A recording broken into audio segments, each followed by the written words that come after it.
தமிழகத்தில் டெல்டா மாவட்டங்கள் உள்ளிட்ட 21 மாவட்டங்களில் நாளை கனமழை பெய்ய வாய்ப்புள்ளது. இது தொடர்பாக சென்னை வானிலை ஆய்வு மையம் வெளியிட்டிருக்கும் செய்தி குறிப்பில், தென்னிந்திய பகுதிகளில் வளிமண்டல கீழடுக்கு சுழற்சி நிலவுகிறது. தமிழக பகுதிகளில் வளிமண்டல மேலடுக்கு சுழற்சி நிலவுகிறது.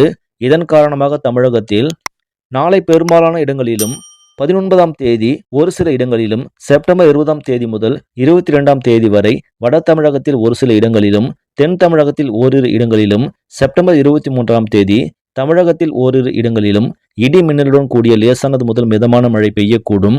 தமிழகத்தில் நாளை நீலகிரி, ஈரோடு, கிருஷ்ணகிரி, தருமபுரி, சேலம், திருவண்ணாமலை, திருப்பத்தூர், வேலூர், ராணிப்பேட்டை, செங்கல்பட்டு, காஞ்சிபுரம், கள்ளக்குறிச்சி, விழுப்புரம், கடலூர், பெரம்பலூர், அரியலூர், திருச்சி மற்றும் டெல்டா மாவட்டங்களான தஞ்சாவூர், திருவாரூர், நாகப்பட்டினம், மயிலாடுதுறை என மொத்தம் 21 மாவட்டங்களில் ஓரிரு இடங்களிலும், புதுச்சேரி மற்றும் காரைக்கால் பகுதிகளிலும் கனமழை பெய்ய வாய்ப்புள்ளது. நாளை மறுநாள் திருவள்ளூர், ராணிப்பேட்டை, வேலூர் மற்றும் காஞ்சிபுரம் மாவட்டங்களில் ஒரு சில இடங்களில் கனமழை பெய்ய வாய்ப்புள்ளது.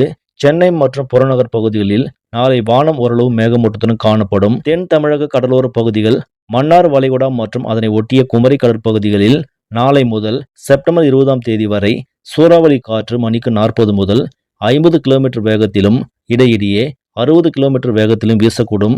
எனவே இப்பகுதிகளுக்கு மீனவர்கள் செல்ல வேண்டாம் என்று அறிவுறுத்தப்பட்டுள்ளது. சென்னை வானிலை ஆய்வு மையத்தின் இந்த அறிவிப்பால் தமிழகத்தில் ஒரு வாரத்திற்கு மழை நீடிக்கும் என்பது மட்டும் தெரிகிறது. இந்த செய்தி உங்களுக்கு பிடிச்சிருந்தால் லைக் பண்ணுங்க, ஷேர் பண்ணுங்க. மேலும் இது போன்ற முக்கிய செய்திகளை உடனுக்குடன் தெரிந்து கொள்ள நியூஸ் இன்ஃபோ தமிழ் சேனலை சப்ஸ்கிரைப் பண்ணுங்க. நன்றி.